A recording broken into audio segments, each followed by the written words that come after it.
Hello guys. आज हम SSC के रिवीजन में स्टार्ट करने वाले हैं पॉलिटी से। और पॉलिटी ही क्यों, इसका वेटेज एक तो काफ़ी अच्छा होता है और पॉलिटी में हम अपने कॉन्स्टिट्यूशन को भी जान लेते हैं, साथ साथ गवर्नमेंट कैसे बनती है, क्या उनका काम होता है, कैसे उनको शपथ दिलाई जाती है, ये सब हमारे कॉन्स्टिट्यूशन में मेंशन है। और काफ़ी इंटरेस्टिंग सब्जेक्ट्स है पॉलिटी मेरे नज़रिए से, और अगर आप ऐसे ही अच्छे से पढ़ेंगे तो शायद आपका भी फेवरेट बन जाए पॉलिटी। अब पॉलिटी ही क्यों पढ़नी है हमें, कॉन्स्टिट्यूशन क्यों नहीं? अब कॉन्स्टिट्यूशन अगर आप देखें तो सिर्फ एक ब्रीफ डॉक्यूमेंट है। अब उस डॉक्यूमेंट में जो यूज़ किया गया है कि उस डॉक्यूमेंट को बनाया कैसे, उसकी डिमांड क्या क्रिएट की गई, उसको किस किस ने बनाया, उसमें क्या इंक्लूड किया, कहाँ से उसका रेफरेंस लिया गया है, ये सब हम पॉलिटी में पढ़ते हैं। इसलिए पॉलिटी बहुत ज़रूरी है। तो अगर हम स्टार्ट करें पॉलिटी को, तो 1928 में मोतीलाल नेहरू और 8 अदर मेंबर्स ने, कांग्रेस को जो लीडर थे 8 और यानी कि 9 बंदों ने एक कॉन्स्टिट्यूशन फॉर इंडिया की डिमांड की। उसके बाद अगर देखा जाए 1934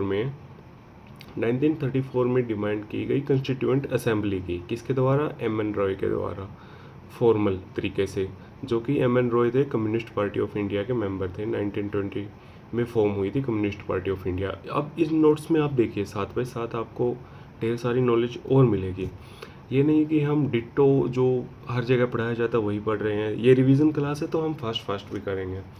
तो मनिंदर नाथ रॉय ने 1934 में कॉन्स्टिट्यूएंट असेंबली की डिमांड की थी, जो कि CPI, communist party of India के मेंबर थे। कम्युनिस्ट पार्टी ऑफ इंडिया 1920 में फॉर्म की गई थी। उसके बाद 1935 में दोबारा से कांग्रेस ने डिमांड की इस बात की, किस बात की? कॉन्स्टिट्यूएंट असेंबली की। फिर 1940 में अगस्त ऑफर आया, किसके द्वारा लाया गया? लिनलिथगो के द्वारा। इसमें इन्होंने बोला कि आपकी कॉन्स्टिट्यूएंट असेंबली तो हम बना देंगे, बट उसमें ज़्यादातर जो मेंबर होंगे वो इंडियंस होंगे। इन्होंने ये नहीं कहा कि सारे मेंबर्स इंडियन होंगे, बट जो हमारी कांग्रेस की डिमांड थी, उनकी डिमांड यही थी कि सारे के सारे इंडियंस होने चाहिए, क्योंकि भाई कॉन्स्टिट्यूएंट असेंबली जो बन रही है वो इंडिया के लिए बन रही है। अब इसके रिस्पॉन्स में जो अगस्त ऑफर आया था, लिनलिथ को जो लेके आए थे, इसके रिस्पॉन्स में महात्मा गांधी ने इंडिविजुअल सत्याग्रह स्टार्ट कर दिया, जिसमें विनोबा भावे और जवाहरलाल नेहरू ने भी पार्ट लिया था। फिर 1942 में आता है क्रिप्स मिशन। ये इंडिया को डोमिनियन स्टेटस देने की बात होती है क्रिप्स मिशन में, इसलिए ये फेल हो जाता है। फिर क्रिप्स मिशन के लिए क्विट इंडिया मूवमेंट चलाई गई थी, जो ग्राउंड रेडियो के तहत चलाई गई थी, जो ग्राउंड रेडियो कर रही थी उषा मेहता। यानी कि उषा मेहता जी जो थी वो ग्राउंड रेडियो की एक तरह से हम कह सकते हैं जॉकी थी, रेडियो जॉकी। फिर 1945 में आता है कैबिनेट मिशन प्लान, और ये बनता है 1945 में ब्रिटेन में, और इंडिया में आता है 1946 में। इसके 3 मेंबर होते हैं, यानी कि 3 हेड होते हैं, एवी अलेक्जेंडर, स्टैफोर्ड क्रिस्प और पैट्रिक लॉरेंस, जो कि इसके चेयरमैन भी होते हैं। तो ये बोले कि वोटिंग इन ग्रुपिंग्स होगी, यानी ग्रुप्स में होगी। एक तरह से आप ले सकते हैं कि हिंदू, मुस्लिम, या फिर हिंदूज़ में भी फर्दर डिवाइड कर सकते हैं। फिर जो 16 अगस्त 1946 को डायरेक्ट एक्शन डे आता है, इसमें क्या होता है? इलेक्शन होते हैं। 389 सीट्स पे इलेक्शन होते हैं, जिसमें से 296 तो होती हैं ब्रिटिश इंडिया की और 93 होती है प्रिंसली स्टेट्स की। अब इसमें दिया गया था प्रोपोर्शनल रिप्रेजेंटेशन और सिंगल ट्रांसफरेबल वोट के तहत ये इलेक्शन हुए थे। अब 296 जो ब्रिटिश इंडिया की थी सीट्स, उनमें से 292 थी गवर्नमेंट प्रोविंस की, और 4 थी उसमें चीफ कमिश्नर प्रोविंस। अब अगर इनमें से देखा जाए तो कौन कितनी जीता, वो बाद में जाके आगे देखते हैं। अब जो कॉन्स्टिट्यूएंट असेंबली बन गई थी वो पार्टली इलेक्ट और पार्टली नॉमिनेट। अब इलेक्शन अगर देखा जाए तो ये हुए थे जुलाई अगस्त 1946 में। इसमें से जो 296 और प्लस 93 सीट्स थी, उनमें से 208 सीट्स तो जीती गई कांग्रेस के द्वारा, मुस्लिम लीग ने जीती 73 सीट्स, और इंडिपेंडेंट जो थी वो थी 15। अगर आप इनको समअप करेंगे तो ये अराउंड 296 हो जाएंगी। यानी कि जो ब्रिटिश प्रोविंस थी उनकी सीट्स पे इलेक्शन हुए थे, तो उनमें से 208 पे कांग्रेस आई थी, मुस्लिम लीग 73 एंड इंडिपेंडेंट जो थे वो थे 15। तो इसी के चलते जैसे मुस्लिम लीग ने देखा कि उनकी सीट्स बहुत कम आई हैं, यानी कि 73 आई, तो उन्होंने इस चीज़ को बॉयकॉट कर दिया। अब इसमें साथ ही साथ हम एक चीज़ और पढ़ सकते हैं कि जो अंबेडकर जी थे वो थे बंगाल कंस्टिट्यूएंसी से। जो ये इलेक्शन हुए थे इसमें अंबेडकर जी लड़े थे बंगाल कंस्टिट्यूएंसी से, और मद्रास कंस्टिट्यूएंसी से लड़े थे अम्मू स्वामीनाथन। अब जब पार्टीशन हो गया था तो उसके बाद 299 सीट्स इंडिया में बची थी और बाकी बची हुई सारी चली गई थी पाकिस्तान में। अब कॉन्स्टिट्यूएंट असेंबली रिकॉग्नाइज की गई थी section 8 part 1 of Indian independence act 1947 के तहत, यानी कि कॉन्स्टिट्यूएंट असेंबली हमारी बन गई थी इंडिपेंडेंस एक्ट के तहत। और पहली मीटिंग जो कॉन्स्टिट्यूएंट असेंबली की हुई थी वो हुई थी 9 दिसंबर 1946 को।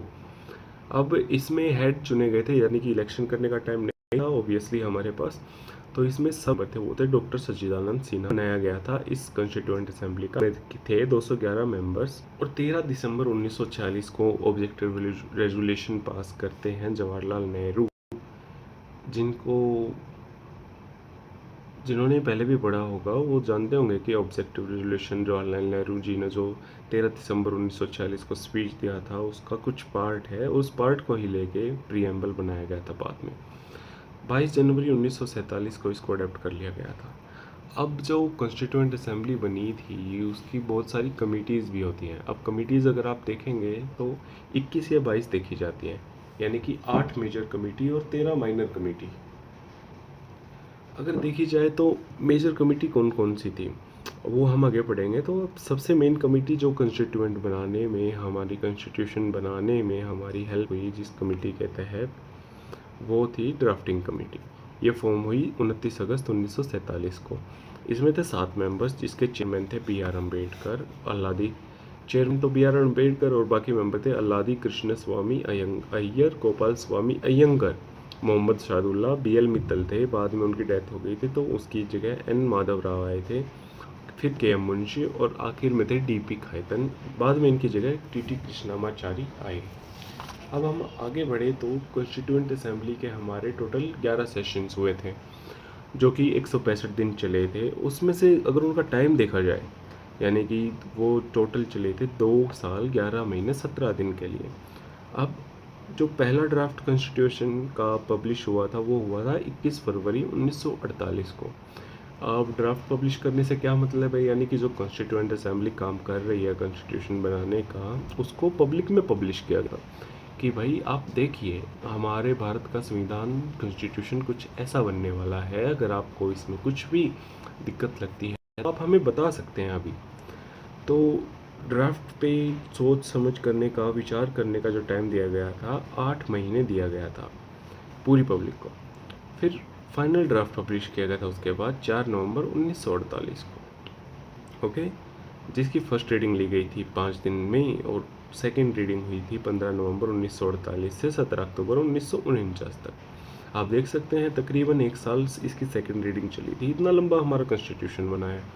और थर्ड रीडिंग जो कंप्लीट हुई थी वो हुई थी 26 नवंबर 1949 को, जो कि हमारा कॉन्स्टिट्यूशन डे के नाम से भी हम जानते हैं। अब देखा जाए तो फर्स्ट सेशन 9 से 23 दिसंबर 1946 को हमारा चला था कॉन्स्टिट्यूशन असेंबली का, कॉन्स्टिट्यूएंट असेंबली कह लो, कॉन्स्टिट्यूशन असेंबली कह सकते हैं। और इसका सेकेंड सेशन जो था वो था 2 अक्टूबर से 25 जनवरी 1947 तक।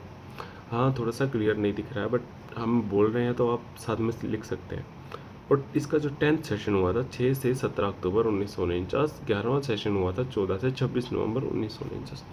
आप देख सकते हैं कॉन्स्टिट्यूशन बनाने में कुछ कम समय नहीं लगा है, तकरीबन 2 साल 11 महीने 17 दिन आप लगा सकते हैं कि 3 साल पूरे ले लिए इन्होंने। और पैसे की बात की जाए तो 64 लाख रुपए लगे थे, और आप देख सकते हैं 1949 में 64 लाख रुपए कितने ही रहे होंगे। फिर कॉन्स्टिट्यूशन अडॉप्ट किया गया 26 नवंबर 1949 को, उसी दिन लागू कर दिया गया सिटीजनशिप, इलेक्शन और प्रोविजनल पार्लियामेंट। अब कॉन्स्टिट्यूशन बन गया है, उसमें जो भी रूल्स रेगुलेशंस डाले हैं उसमें सब तो एकदम लागू नहीं कर सकते। अब इंडिया ताज़ा आज़ाद हुआ है 1947 में, और 2 साल 2.5 साल हमें कॉन्स्टिट्यूशन बनाने में भी लग गए हैं, तो जाहिर है हमें एक गवर्नमेंट चाहिएगी, और गवर्नमेंट के लिए हमें इलेक्शन करवाने पड़ेंगे। तो इलेक्शन 26 नवंबर 1949 को ही इलेक्शन का जो पार्ट था हमारे कॉन्स्टिट्यूशन का वो लागू कर दिया गया। और पूरी तरह जो कॉन्स्टिट्यूशन लागू हुआ वो हुआ 26 नवंबर 1950 को। इसीलिए उसी दिन हम रिपब्लिक डे मनाते हैं। और अगर